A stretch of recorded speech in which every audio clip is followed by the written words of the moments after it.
Hey, what's going on? You know who it is. You know what it is. All right, you guys, peep game. This isn't so much a continuance off LeBron James. This is just something that I've been thinking about. I've mentioned this type of thing before, but I don't want to hear this stuff about these modern day athletes are built for it tough and they're tougher than um yesteryear's uh athletes, because these dudes complain about everything. They want to be pampered. They want to be waited on hand and foot. I cannot believe that you got people asking for vacations, saying that they want more, time to, more time to play these games and stuff. That they need to have 4 to 5 days in between games. Even though when you really think about it, that basically the playoffs last 2 months as it is. Now, I'm going to say this much. I do believe to a certain degree they have a gripe when it pertains to certain things, but then it does come across to a certain degree as just pure laziness. Hey, listen, you got guys making 50, $60 million a season.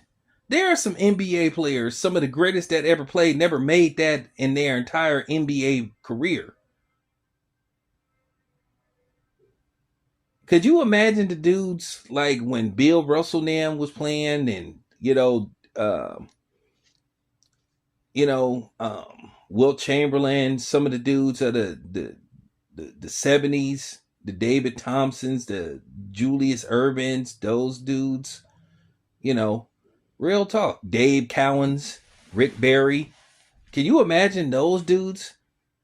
And a lot of them were playing, 70 to 82 games, playing the full season. And they did not have the medicine and the technology to help dudes heal quicker now versus what they had 40, 50 years ago. These dudes now just come across as just being delicate. You got guys now, who sit up there and may get a splinter, moving in some furniture or something, and they talking about they can't play for 2 weeks. So do you just wonder, are these dudes uh just as much not mentally tough as being physically tough? That's kind of like what comes into question. But I understand something. So I thought about something. How about this? I've been saying this for a while too. And I believe that the NBA need to consider this instead of always being about milking every nook and cranny out of the sponsors. I do think to a certain degree they do need to be considerate of the players. But if the players are really bent on how much time they play and how many games they play, that's funny. Back in the day, they used to be fighting for playing time. Now they're saying they playing too much. But then again, look what type of money they make. More money, more problems. A lot of people have said this. The more money to make, the more money there is to be made, the more money that you make, the more difference you start to act. So there is some validity to that. Me, myself, I think one that they need to do away with these goofy play-in tournaments. That is just totally unnecessary. It's useless. It's worthless. And y'all could take some of my ideas too, and draw it up and have somebody maybe set up a meeting who got more clout, and present this to Adam Silver. Y'all can present this to the union or a player. I'm pretty sure somebody's listening, and he may mark this down himself and write this down as well. Here are some of the things I do think that they should do away with. Like I said, that ridiculous play-in tournament is unnecessary. The in-season tournament unnecessary. Um, I've talked about this as well. I'm gonna keep it 100. No team that doesn't play 500 basketball should have a chance to be in anybody's playoffs. So I'm saying this: you can do the East and West thing by default, but if you have two teams that's on the East, let's just say they don't have a 500 record. I'm talking about they got to be 500 at best. If they don't have a 500 record, then you would take the best two teams in the West, and then you would put them in the Eastern Conference.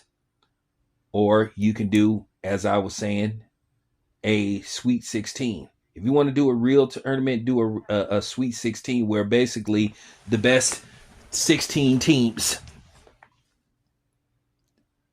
get to go to the playoffs. Okay. And then how you would do seeding, you could do, you could take the top eight, you could take, you split it into two divisions. What you would do is you can have either one play the number 16 team, and then you could have the number two seed play the 15th seed, so on and so on, and then there you have it. And then until you get to the finals. I think that's a lot simpler. Because the East Coast, West Coast thing, it doesn't work if you don't have 8 teams in each division with a 500 record. So it's kind of like useless.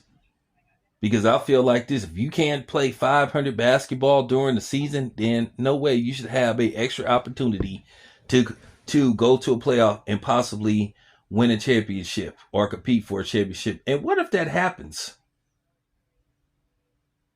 What does that say about the team? Because then you start wondering, okay, well, damn, if you could get it together in the postseason and win it all, why weren't you playing like that during the regular season? So then that's going to cause for a lot of suspicion. And keep in mind, gambling is legal now for the most part. So then that's really going to have people being suspicious of the casinos and everything. Then you really going to have people coming up with conspiracy theories. So, that's all I'm saying. I stand by that.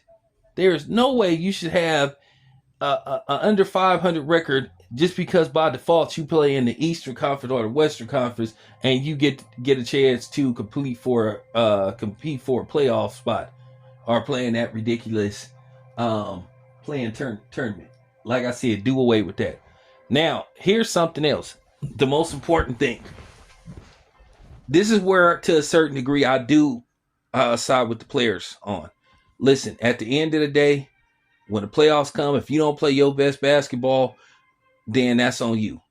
They need to get rid of the 7-game series in the first round. That's absurd. They need to get rid of that. If there's an upset, then it's an upset. Stop banking on a certain team in a certain market to go to the finals every year. That's on the league. So if you have another Denver and Seattle 5-game series, once again, that's on the number 1 seed. Play better basketball. Obviously, you wasn't the real number 1 seed if you get taken out in 5 games. So that's how you can keep those players healthy. And you can stretch that series out a couple of days. So, but me, myself, I don't think you should be, resting 4 days. If you have a game on Monday, you don't play again till Friday. I mean, come on now. I think you should play games every other day until you get on the road. Then you can have extra. Let's just say, okay, if the series start on Saturday, you should have a game on Saturday, Monday, and then when you get on the road, then you could do Wednesday, then have another game on Friday, and then so on. And then you finish off. Well, that's how it works. It's that simple. So then the players would get their rest. And then, going into the next round and so on and so on and so on. Now, listen, I'm keeping it 100. I'm all for this is real talk. Now in the finals, if you want to have 2 weeks in between the finals, at the very minimum, 10 days before you start the finals, okay, a 10 to 14 day minimum. Okay, fine. So if you want to stretch the beginning of the finals from the first week of June till maybe the second week of June, so be it. There you have it. That's my idea. Anyway, it's your boy Town. I'm out.